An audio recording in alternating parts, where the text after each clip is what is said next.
नमस्कार। आइए question number 37। Question number 37 क्या है कि सिद्ध करें कि जो वर्ग है वो क्या होता है, चक्रीय होता है। ओके, चलिए। तो आखिर वर्ग चक्रीय चतुर्भुज कैसे होता है, तो इसके के लिए आप लोग चक्रीय चतुर्भुज के बारे में जानते हो। आखिर चक्रीय चतुर्भुज होता क्या है? चक्रीय चतुर्भुज क्या होता है कि उसके किसी भी वैसा क्वाड्रिलेटरल जिसके चारों भुजाओं के शीर्ष से होते हुए एक सर्कल पास करे। ठीक है, मतलब क्या कि एक सर्कल है जो क्या हो, चारों भुजाओं से होते हुए पार करे। और सेकंड क्या होना चाहिए, आमने सामने या किसी भी दो युग्म का योग 180 डिग्री होना चाहिए। ठीक है, ऐसा क्या होता है, किसमें होता है, चक्रीय चतुर्भुज में होता है। ठीक है, तो यही हमें प्रूव करना है कि क्या वर्ग एक चक्रीय चतुर्भुज होगा। तो एक तो वर्ग में आमने सामने तो 90 और 90 दोनों में 180 तो आ जा रहा है, मगर क्या क्या वर्ग के चारों सिर से होते हुए सर्कल जाएगी, यही हमें मेन इसमें प्रूव करना है। ठीक है, तो हम दो ऐसे डायग्राम ले लेते हैं।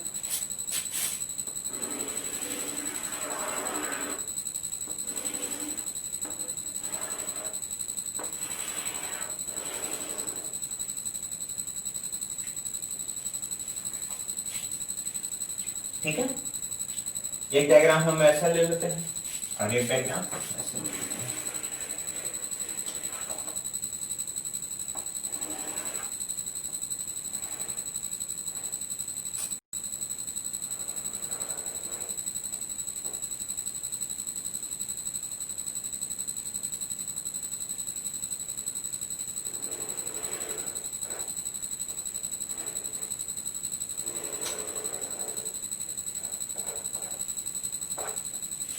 ठीक है, एक डायग्राम ऐसे ले लेते हैं।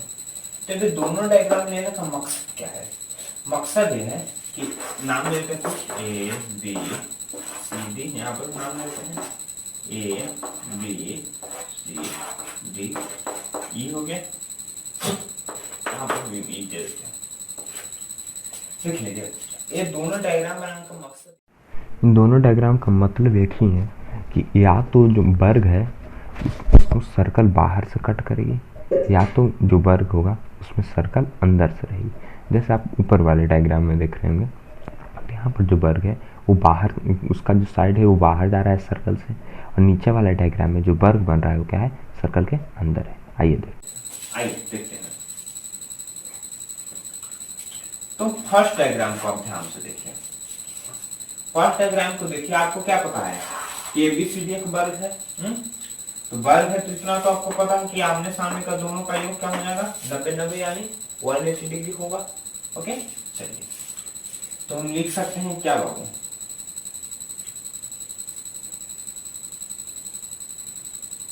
एंगल एईसी, एंगल एईसी बराबर भी 90 डिग्री होगा, और एंगल एडीसी भी 90 डिग्री होगा, और एंगल एबीसी भी 90 डिग्री होगा। ऐसे लिखे होंगे तो इसमें ध्यान से देखिए। ये तो आपको पता है कि 90 डिग्री होगा, क्यों? क्योंकि हमें एबीसीडी एक वर्ग लेकर के चल रहे हैं, एबीसीडी एक वर्ग होगा। ओके, तो इसके सामने वाला है, सॉरी, तो वर्ग के चारों कोण तो 90 डिग्री होता है। ठीक है, तो इसमें ये कोण भी 90 डिग्री होगा। ठीक है, अब देखिए, ये एक चक्रीय चतुर्भुज है ना, ए ई सी डी, इसमें एबीसीडी एक चक्रीय चतुर्भुज है, ए 90 है, इसके सामने वाला ये भी तो 90 डिग्री होगा।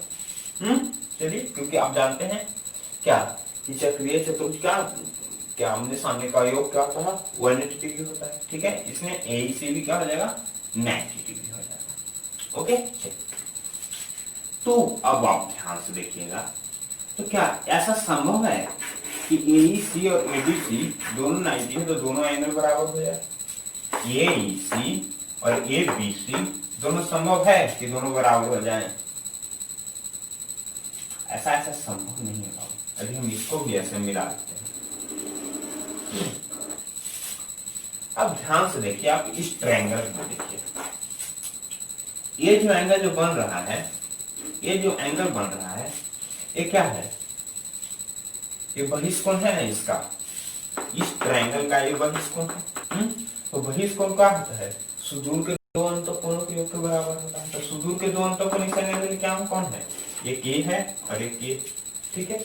मगर हमने क्या प्रूफ अच्छी लाए थे कि ए एंगल और ए एंगल दोनों बराबर है, ए एंगल और ए एंगल दोनों बराबर है, ठीक है। तो फिर ये ए एंगल कहाँ से आएगा? ऐसा पॉसिबल है?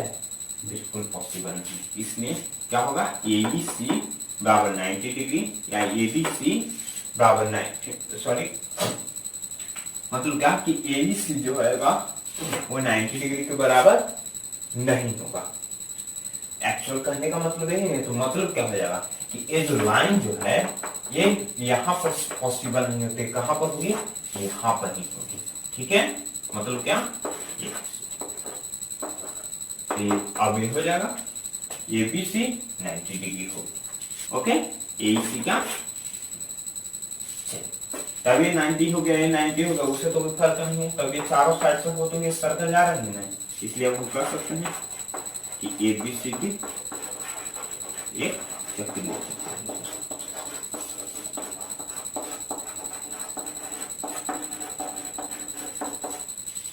ओके। अभी हम बड़ा में देख रहे हैं, आगे हो सकता है कि मतलब चक्रीय चतुर्भुज नहीं होने का केस ये भी हो सकता है। बिल्कुल हो सकता है। इसको भी हम लेकर के चलेंगे तो भी हो जाएगा। क्या हो जाएगा? ये तो चारों 90 डिग्री हो जाएंगे क्योंकि ए बी सी डी एक हम बार चल रहे हैं, ठीक है।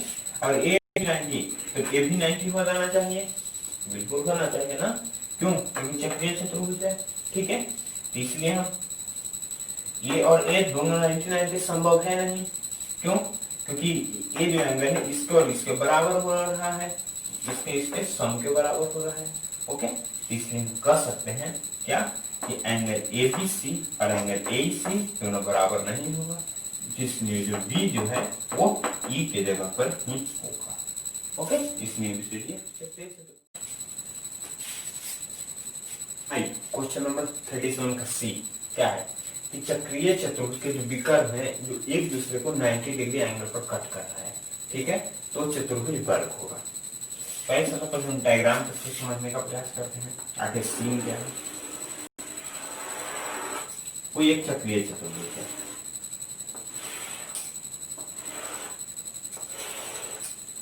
नाम लेते हैं ए बी सी डी, ठीक है।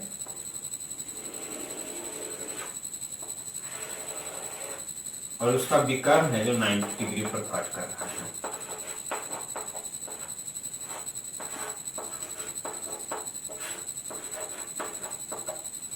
ओके। तो वह जो चतुर्भुज होगा वो क्या होगा? वर्ग होगा।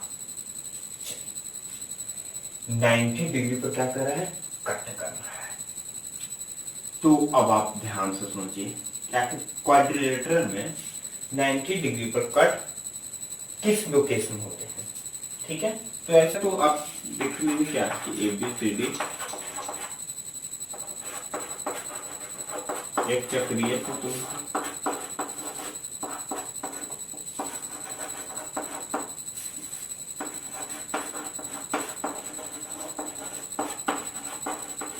तो मतलब क्या हो जाएगा? इसका कोई भी दो युग में ले लेंगे वो क्या होगा? 180 के बराबर हो जाएगा। मतलब क्या? ये angle A plus angle C बराबर 180 डिग्री और angle B plus angle D बराबर भी 180 डिग्री होगा। इस चलिए तो हम अब आप ध्यान से देखिए 90 डिग्री पर कट करता है तो दो क्वाड्रिलेटरल में जो होता है उसका जो विकर्ण है वो 90 डिग्री पर कट करता है, ठीक है। वो कौन से दो क्वाड्रिलेटरल होता है? एक होता है समचतुर्भुज और एक क्या होता है? वर्ग, ओके। तो यहाँ पर तो हमें वर्ग प्रूफिंग करना है तो हम ये जरूर मान सकते हैं क्या है? समचतुर्भुज होगा, ओके। तो समचतुर्भुज यदि होगा तो क्या हो जाएगा? इसके चारों साइड जो हो जाएंगे क्या हो जाएगा? बराबर हो जाएगा। यहाँ पर हम एक लिख सकते हैं क्या? चूंकि चतुर्भुज के विकर्ण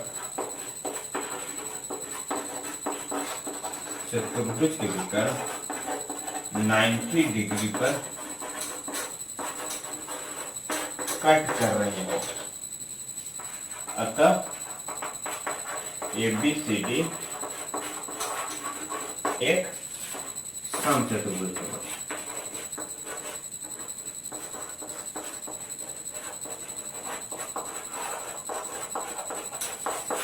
ठीक है, तो ABCD एक समचतुर्भुज होगा, तो उसका मतलब क्या हो जाएगा, AB बराबर BC बराबर CD बराबर AD हो जाएगा। और आपको क्या पता है, angle A plus angle C 180 degree के बराबर और angle B plus angle D भी 180 डिग्री के बराबर। ओके, चलिए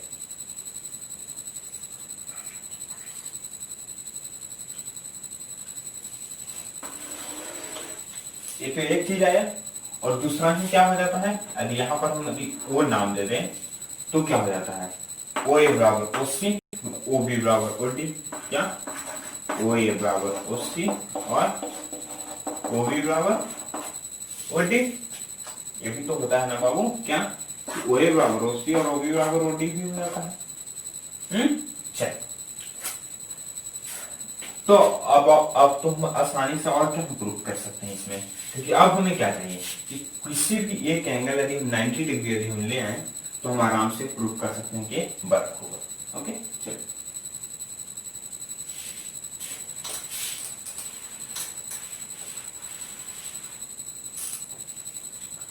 अब आप ऐसे तो आप जानते हैं कि सारे त्रिभुज जो होते हैं चारों क्या हो जाते हैं, आपस में सर्वांसम होते हैं।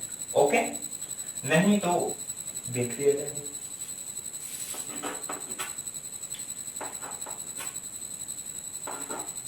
यदि इस और इस ट्रायंगल में हम चलेंगे तो क्या मिल जाएगा, ध्यान से देख लीजिए, OA बराबर OC, OB दोनों में नष्ट, AB बराबर BC। ठीक है, इसका मतलब क्या हो जाएगा, किसके क्या हो जाएगा कि ट्रायंगल OAB और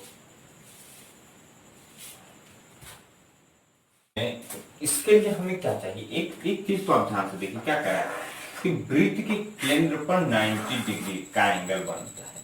ठीक है, वृत्त के केंद्र, ठीक है, वृत्त के केंद्र एक हुआ, इसका मतलब क्या हो जाएगा कि AC और BD दोनों क्या हो जाएंगे, व्याप्त हो जाएंगे। AC और BD वृत्त के दो व्यास हैं।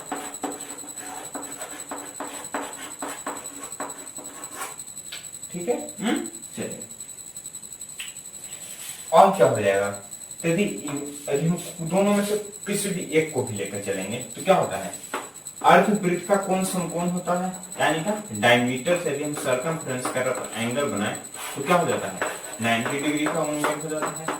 देखिए क्या हो जाएगा, 90 डिग्री। ओके, यदि हम AC डायमीटर ले लें तो भी ये क्या हो जाएगा, 90 डिग्री और ये क्या हो जाएगा, 90 डिग्री। ठीक है, इसमें क्या आ जाएगा कि एंगल A बराबर एंगल B बराबर एंगल C बराबर एंगल D बराबर 90 डिग्री और AB बराबर BC बराबर CD बराबर DD पहले से ही है। इसमें क्या हो जाएगा, ABCD एक